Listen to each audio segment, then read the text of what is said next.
Today is the John Singer Sargent Artist Study Stream. Gonna look at this book of 42 portraits in pencil and charcoal from the Dover Art Library. There's some really beautiful work. These go, except for this one, these all go in chronological order. These start off in 1874. 1874, how old was he then? He's born in 1856. So in 1874, he would have been 18 years old. So this is Sargent at age 18. There's too much metal in here for me to break. I don't know if this is his trope or if this was common for the time, but his focal points are really good. A lot of his work, he just focuses on the eyes and the mouth. This is Madame Pierre Gautreau from 1883. So what he would have been 27. And this is the kind of penciling that I aspire to. It's really clean. I want to focus on his line quality and his edges and his use of focal point. I'm not super concerned with proportions. I'm just going to try to, as best I can, throw these proportions in. And I wonder if, so doing all these artist studies, I save the VODs and then I put them up on YouTube. There is so much Sargent stuff up on YouTube. Way more than I think anybody else that I've studied so far. Even more than Muka. I would have expected that Muka would be maybe comparable, but I feel like, especially for the world of learning art online, I think Sargent and Kim Jong-ji might be the most influential artists of the 21st century internet, which I guess is pretty cool. I'm glad that somebody from the from the 1800s, the early 1900s, is still so influential. And I think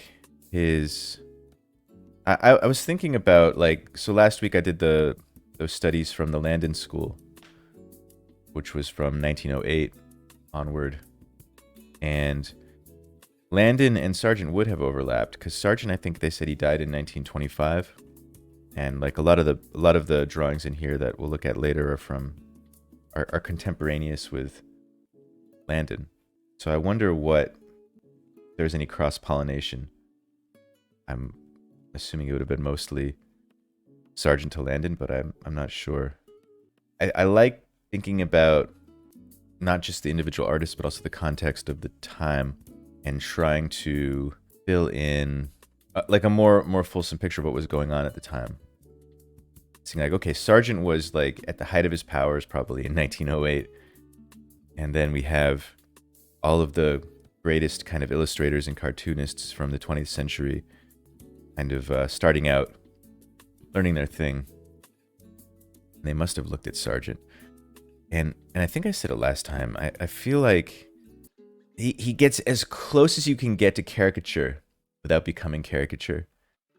Like he's basically a cartoonist. I mean, this one might be a bad example. Like these ones here, like he's basically a cartoonist, but these are all like realistic sort of traditional portraits at the same time. I haven't studied a lot of why he was influential. People like, in an art historian sense, I haven't read up much. I kind of want to come to this more naive, at least for the moment. I usually study these artists more after I do these studies, like the history and stuff. But I wonder if he was the reason for a lot of what came after. I imagine he must have been. But I'm just rambling. Once I get this laid in, I'm gonna knock it back one more time with the eraser, and then I'm gonna pay closer attention to his line quality here. I want to kind of chunk this out so I can focus on one thing at a time. The shape of this eyelid. And it goes. So I've been doing a lot of portrait drawing the past couple of weeks, since it was my New Year's art goal is to do likeness, but I've really been looking forward to this study because I think there's going to be a ton that I can take. And tonight, every night I do about an hour of practice after my kid goes to bed. And so I'm excited. I'm excited for this study, but I'm even more excited for later tonight when I can think back on what I've learned today, try to apply it. I remember you picked one of his paintings for sketch club once when we were doing the master studies. And I totally love the painting you picked. Although my favorite painting of his, I think, is probably a lot of people's favorites. Is it the Spanish Dancer, I think? But the one that you picked is, I think, probably a close second for me. I think it's one of the, I don't know, one of the most amazing paintings I've ever seen. Those two together. I guess the principles of the focal point are the same from these portraits. You have these figures that are a little bit more realized, and then in the back. This would be a good one to look at for perspective as well, the atmospheric perspective. And looking at like the figures and their relative heights, stuff like that. The horizon line would be here, so they would all kind of line up. Going up the hill. Man, it's amazing. I love his sky. One of these days I'm going to do a stream where I just draw clouds, paint clouds. I don't know how anybody could paint something like this. It's too good. Oh, and you know what? He does it here. So hold on a second. Look in here. We have the front features, and then we have the ear and the hair. The guitar and the other guitar. A Sargent trope. I don't know, any of you are art historians or Sargent know-it-alls. This must have been done, but was it done to this extent? Was it done to this extent? Like, did other artists before him, would other artists before him have painted a fully realized guitar right next to like a ghost? Because you know what it's gonna be. It's also interesting that he has the, is that an empty chair or a little end table? I think it's an empty chair maybe, right underneath where the two guitars are hanging. Get the good balance going between those. All horizontal, vertical, then this diagonal. Ah! I'm getting distracted. I never should have looked at these paintings. I've done, I don't know how many artist studies now on stream. Maybe six or something like that. This is by far the most intimidating artist to study out of all. More so than Miyazaki, more so than Muka, more so than all of them. So, line quality. He's got a heavier bit under the nose here. And I imagine he did this in one stroke, but I'm trying to slow it down and think about it more, so I'm gonna be a little more deliberate. It's a little thinner and fairly even underneath here. And it looks like there's a little bit of a gap between where the lip starts, which I guess would be that like white, that kind of highlighted area above people's lips. Heavier underneath into dark part here. Also, I work a lot in ink, as you all know, and I've been doing a lot of, most of my portrait work I do in ink, and I'm trying to figure out like how to draw the lips like black with white highlights on them without making it look like lipstick is being worn. Tricky balance. I was looking at Brian Ballin and John Buscema. They do a real good job of it, but still trying to crack the code. It gets heavier. And then it starts to kind of gray out. Also straight lines. I'm noticing now there's a lot more straight lines in here than I would have thought at the beginning. So that's going to be something to pay attention to. All right, I'm going to make notes up top here. Line quality, straight versus curved lines. Shape of features. This is a really nice line here. This almost looks like an ink line, like a thick to thin, kind of tapers. Just disappears down here. It gets lighter and lighter, and disappears. So I think like with Muka was doing it a lot, where his focal point had the most the most contrast and the most different kinds of contrast. You can already see, like, as we get closer to his focal points, the line, of course, is darker and a little thicker, and also a little bit, or much more considered. So as we get away, it gets lighter, it gets thinner, and it gets more gestural, or looser, rather. Let me put that up here too. Thick and thin, and then dark versus light, because dark and thick would go together. Tight versus loose. That's for contrasts. You can really see the breakdown of the anatomy of the nose here too. I've had success once I kind of realized that eyebrows are 3 sort of zones. I think the nose has kind of that going on. Different kind of zones. And I think there's a lot of maybe in getting likeness, getting that the characteristics of each zone, the nose, probably something to pay more attention to. I think also probably a good thing to keep in mind, maybe as a not the main focus of this study, but maybe a secondary focus. You can only pay attention to so many things. Is how composition is used, which is not something, you know, that jumps out in this kind of a piece, but is, of course, totally present. Like, first the figure up here, but how the shapes relate to each other in general, how the composition is used within the figure. So, like, maybe thinking about the head as the picture plane, and then how do the forms inside relate to one another in a compositional way. Like this little shape here, this little shape where the eyelid meets, I guess, the skull, and it's kind of mirroring the shape of the eye itself. Now this eyebrow is wild. This is kind of like, oh man, now that's interesting. This is kind of like a transition between the looser area to the tighter area. We have the eyebrow, which is, so this is like, this area is, if we're going from sort of tightness to looseness, or resolved to unresolved, you know, if this is a 9, then this might be a 7, and that might be a 5, and that might be like a 2.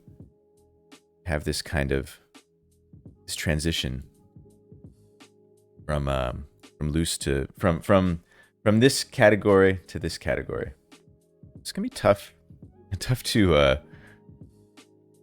copy these lines without having them look super forced, but the loose lines will be the hardest ones to get.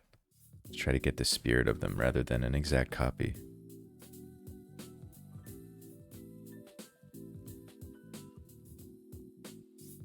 About composition, these little creases here on the neck where it changes direction, I think that's really nice, subtle compositional element.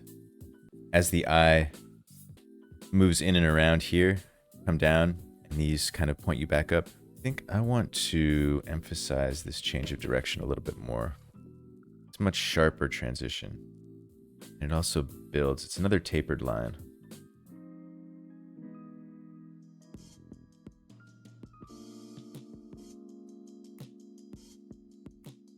We got a flip. All right, let's do it. So I think I've gone and overemphasized the nose a bit much. I think the nose is a big part of this piece, but I think I've gotten a little bit carried away, especially up top here. So the nose kind of starts to change direction in between this area. Yeah, that's way too far. Oh, you know what? It's that first change of direction. I think I just didn't do it steep enough. I think the issue is that this should be more like that. And then this should be more like this. My eye is going to be too far back. That's a little bit more accurate. Just have to live with the eye being where it is. Because I'm not going to redraw it. Because I want to get through a few of these in one stream. So good call on the flip there, Pinecone. I feel like this might be a little bit too long as well. I hope you all find this as useful an exercise as I do.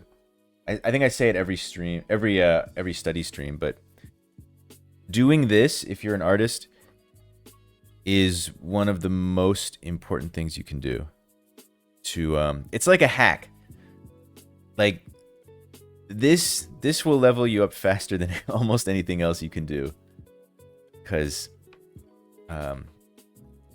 Sargent figured all this stuff out 150 years ago. So, but relying on this solely is not a good idea. Doing this and then going back and drawing a lot after doing this, so that you don't just become a copyist, the way to go. I think this is my favorite one in this whole book. I really love this portrait here.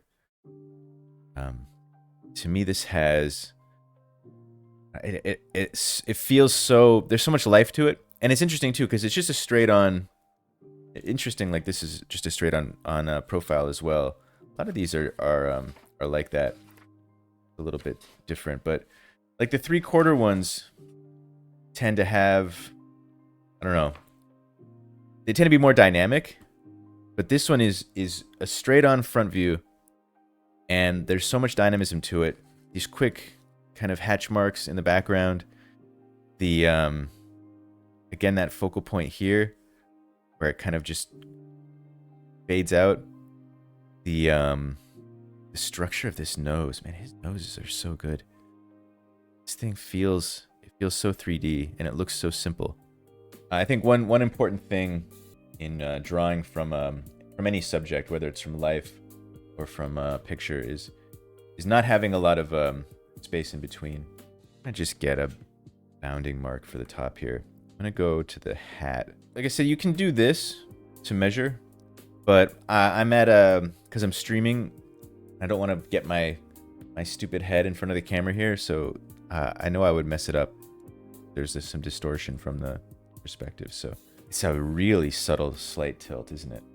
That's got to be where a lot of the life comes in. I've noticed that in comics, the comic artists who I feel have the most life to their work is when you're drawing a panel for a comic. It's really easy to just have everybody, they can be looking in different directions, but all the heads are straight. But the great comic artists will give each head a slightly different tilt, and it's so simple and so tough to put into practice. I've found, like, to remember, like, just put a little subtle tilt there, really brings it to life. So that's a good thing. I gotta remember that in these other heads. Yeah. This one. So this book I got it used. I think it has kind of a printing error on some of these because there's this stripe on a lot of these pages. I don't know if all of the books have that, or if it's just if I got a lemon, but it doesn't bother me too much. But just a note. A slight tilt. Another, like, these three kind of zones of the nose. Like this ball of the nose, and then the cartilage chunk like in the middle. One thing I always have trouble with drawing heads is I make them either too wide or not wide enough. I don't want to rely on this ruler too much, but now that I've started using it, I don't know what it is. Crochet, I think one time we were talking about it. Our respective distortions when it comes to drawing things. I think I make my face is too wide and not long enough. You said you did the opposite or something? You elongate and narrow. You elongate and narrow, and I shorten and widen. Have to be vigilant against that. Love how we've got the hat. The hat overlaps the hair pretty clearly here, but then the hair kind of comes out, overlaps it on this side. That's a really nice touch. That's a really nice touch for dimension. I never would have thought, unless I saw it in a reference, do that. Like if I was just drawing from imagination, I try to keep that in mind. It just gives a little bit extra life to it. It's so scratchy up here too. Amazing. Some writing here. All right, I got this laid in. Going to knock it back a little bit and think about line quality. The lips again. So with the lips, when you're doing it in pencil, easier because you can just do a middle gray. I gotta figure out a decent solution in ink. Or rather, I have to find several examples of artists who have decent solutions and really pay attention to what they did and steal and make it my own. A darker line here and a lighter line here. Darker at the tip. Darkest part is here in the corner. I always have trouble rendering the little pocket corner of the lips too. Especially in ink. Darker line here.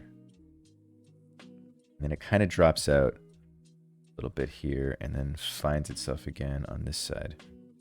I love the challenge of translating value into ink line.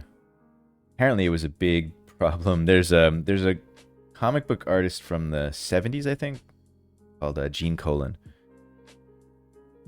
And I think he did Iron Man, among other things. And his pencils were like more like this.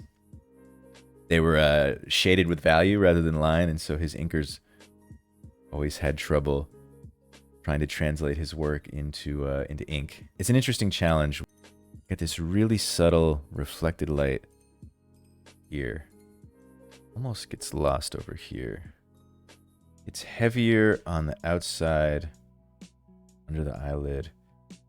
Then the inside where the tear duct is, it almost drops away completely.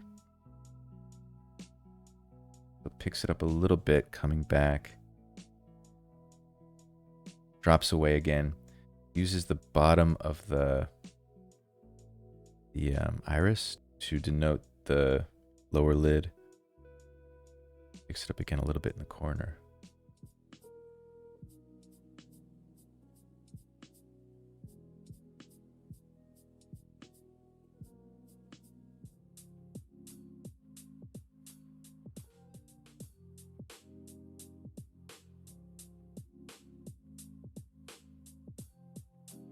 This is just this. How liberating. After all that careful line work, go in and just kind of some cross hatching in here too. That must be the residual from this. Here. That out. Here. Swirls. And this, so the hair is loose and the brim is looser, and then the top of the hat is even looser. So that's that Muka idea. The thickest, darkest, and tightest lines all in here, and then they get lesser and lesser and lesser of that until it's just scratched out. This looks like a copper plate that was dropped on the ground. And then inked and printed. And also, so this is a problem I used to have when I was younger, was make the hair look like a hat. Like it just sits around it. But he avoids that by just throwing in a few of these lines here. And we're getting a raid. Every month, I look at a different artist and try to go in depth and learn as much as I can.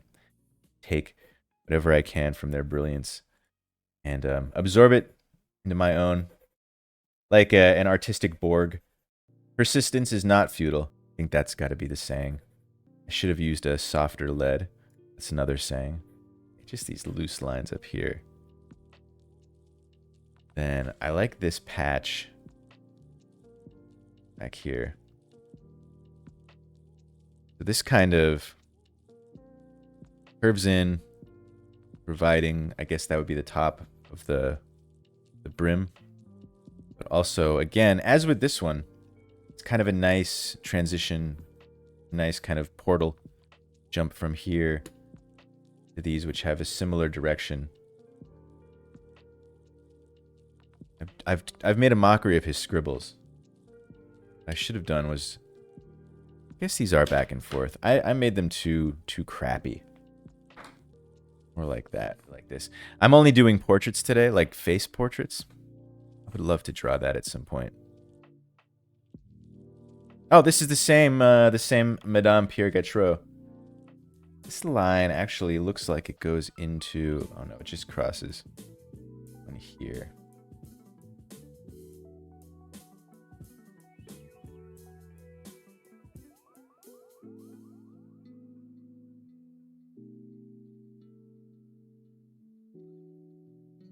Random looseness. No, not random. I picked the wrong word.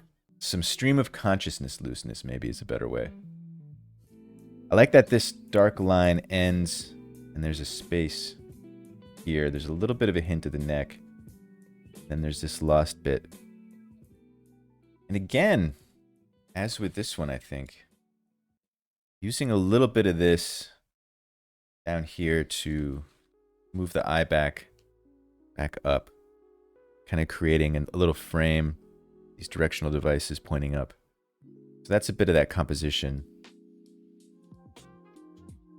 So these lines get really subtle, much like the neck creases on the previous one. Right back here have going this way.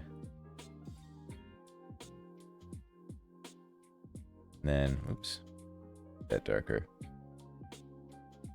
He's going this way and then gets a little bit looser down here, a little lighter. This cheek, really soft. It's darker a little bit where it overlaps the neck.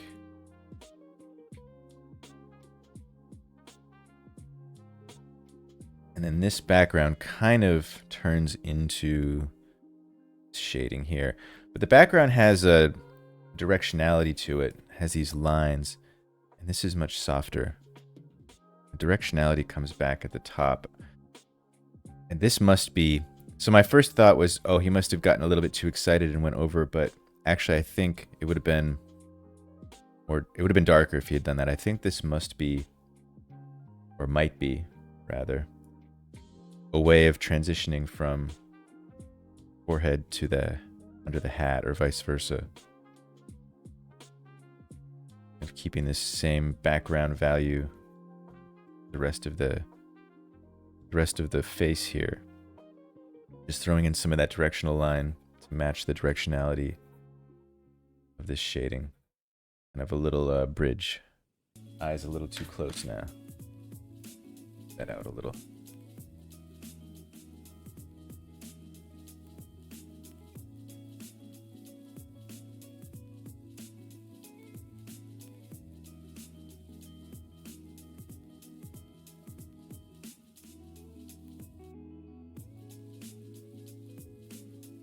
My version looks more wistful. You mean her expression?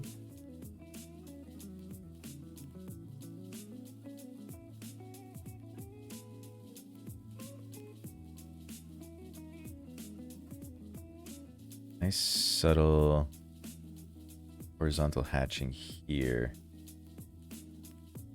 And it switches to...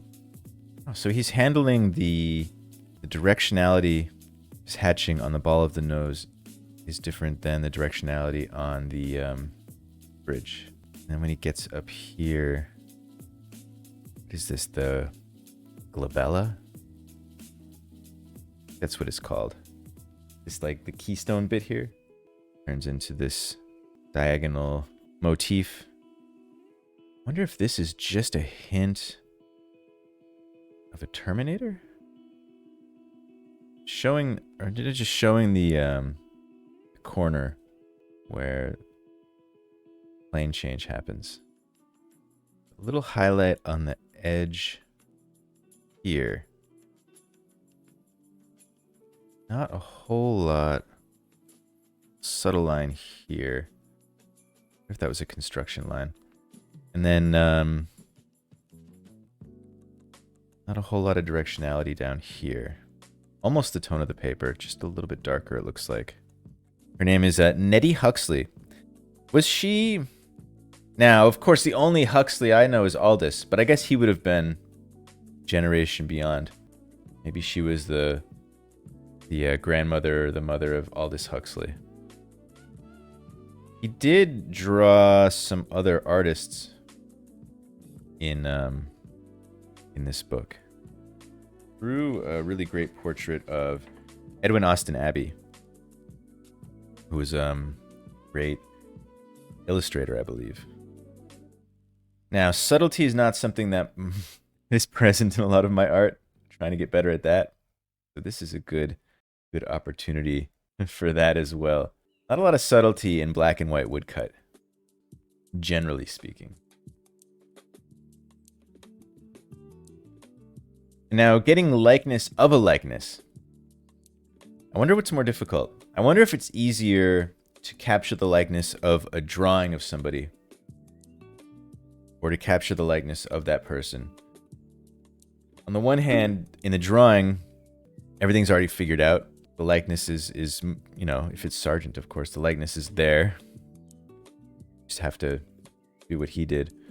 On the other hand, you're one step removed from the sitter. Yeah, so he's also working, it looks like, on toned paper, unless it's just old paper. But I imagine he's working on toned paper, which I am not. But like I said, I wanted to paint these later. So I decided to go for... I don't have any gray watercolor paper.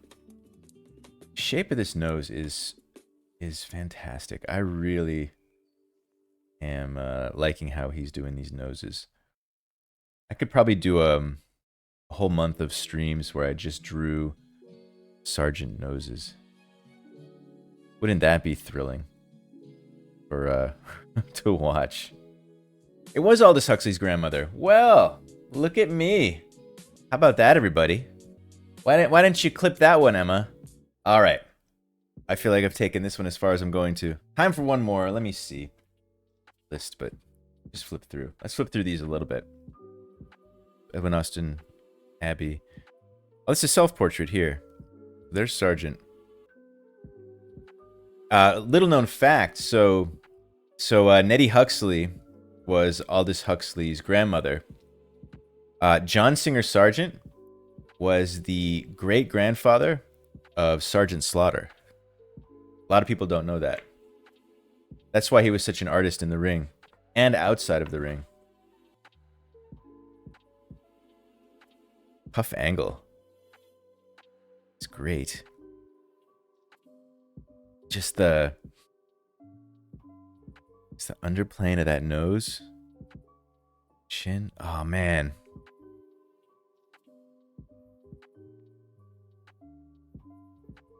I was noticing on this one, I don't know how well you can see it.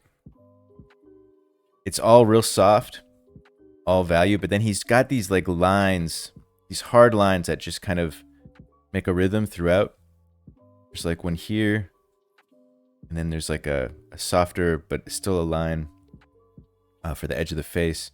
There's this really brilliant kind of mark here where the eyebrow, and got another one here, up here. Just kind of floating around. There's another, like, just selective use, and it makes a really nice rhythm.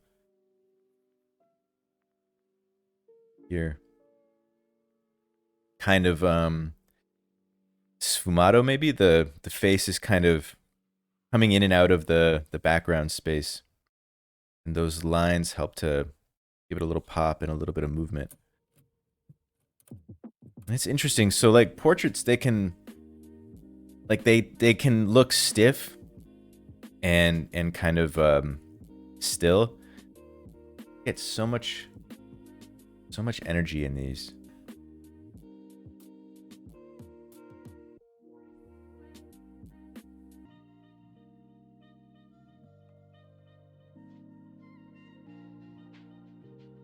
Another great shot.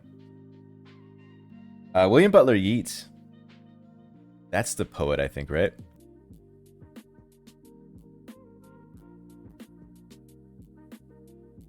I think this is the one I want to do.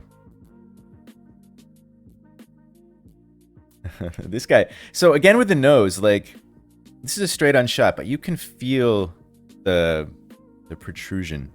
Like it's super 3D. So good. That it feels so 3D.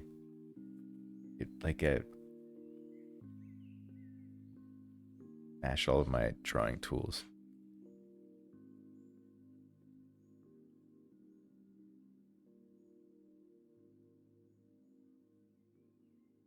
Massive monobrow. Oh, here. Oh, yeah. Nice. In the title role of Thamar. So I guess this must be a stage actor. So I wonder if that's makeup or if that's authentic.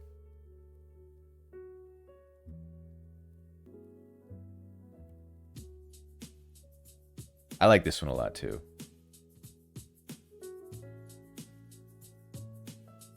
And this guy's called Olympio. What a cool name.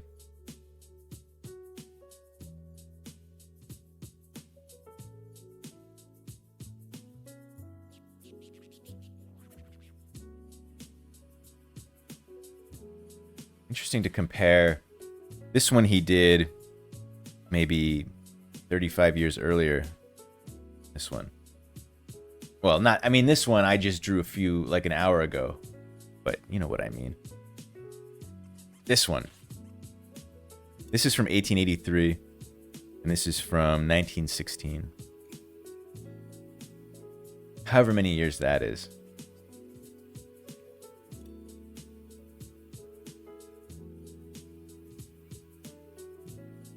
It is impressive. Value control for sure. You guys giving the stud muffin look? Olympio knows it. This Richard W. Hale Jr. I wonder if this is, would this be the son of, who is Hale? There was an artist, I think. There was an artist called Hale.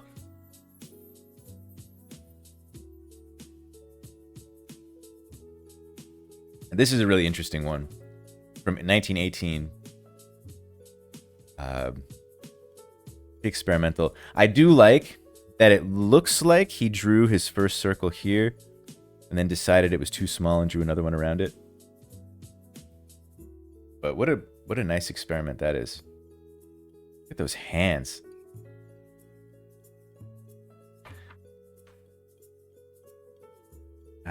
Wish I had more time. I'm gonna draw that hand. Just quickly. Then I'll get to the portrait. Good. Got it out of my system. The circle correction is so relatable. Yeah. Another good thing about studying these artists who seem inhuman is you find the little things that they went, oh, had to fix it. It's good. It's a good reminder. Really sells the sphereness of the eyeball.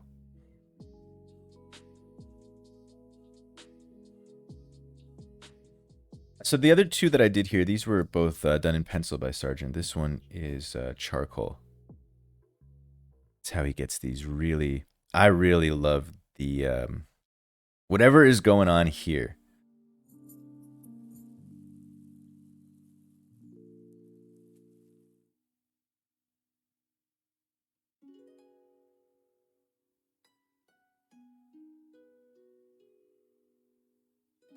Like that. There's this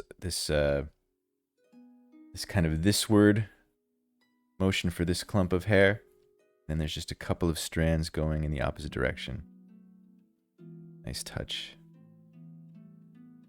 And this, the back of the neck, just kind of tapers and softens, but disappears.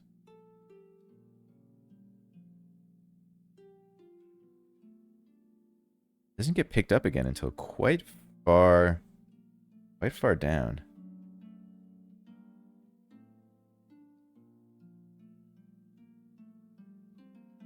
Kind of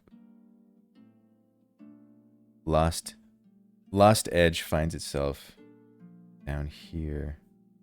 And without adding this in, we wouldn't pick it up. Like, the eye fills it in, right? Because we have this endpoint. And compositionally brings us back down. Oh, and the necklace. Okay. So we come through the face. We come down here, hit this, which is a little bit more resolved. Maybe that brings us back up in here. Come back to the face. Nice frame. Got this like really dark here. Really dark here.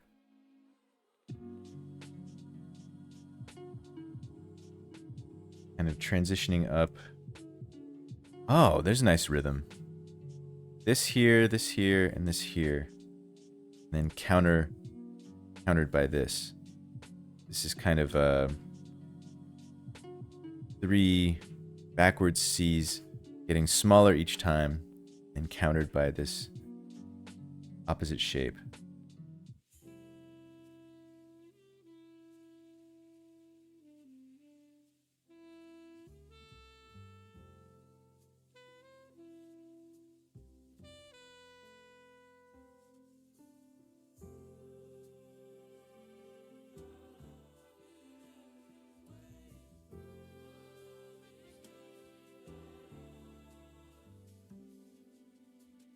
I like how he's handled this eye.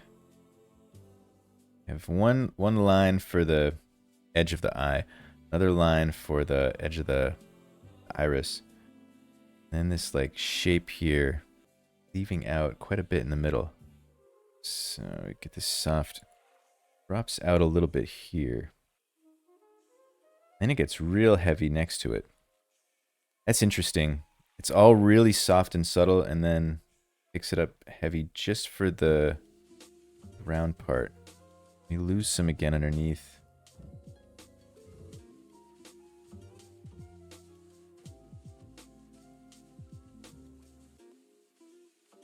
I love this kind of rhythms of the line getting heavier and lighter and disappearing altogether. Really moves the eye around and also sells the volume.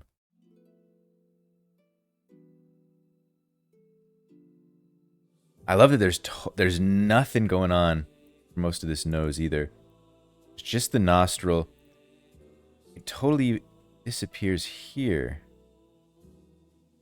And there's no, what is it called? There's no nostril flap.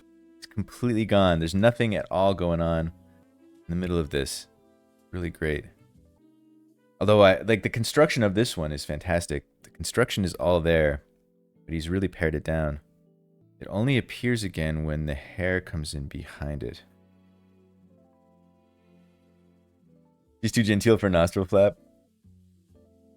Yeah, you know, some days, Plums Inc., some days I feel too genteel for nostril flap.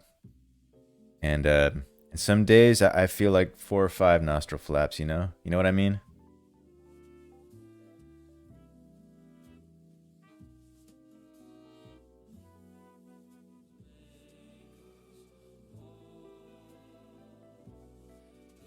That tapers off down here.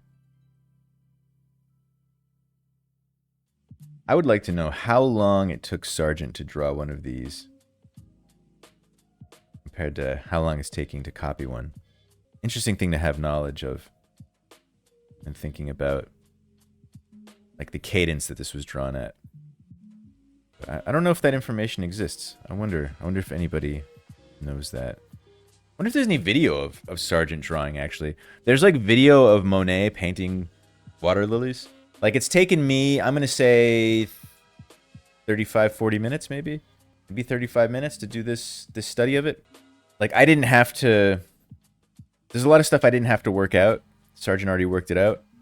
On the other hand, he like, I was going in carefully trying to think about how he did his line weights and stuff and going in and erasing. I wonder if he just laid it in, went in real quick, and took care of it. It says here, he came to prefer charcoal drawings that could be produced in a single sitting about 2 hours in length. Okay. Well, that makes me feel a little bit better as well.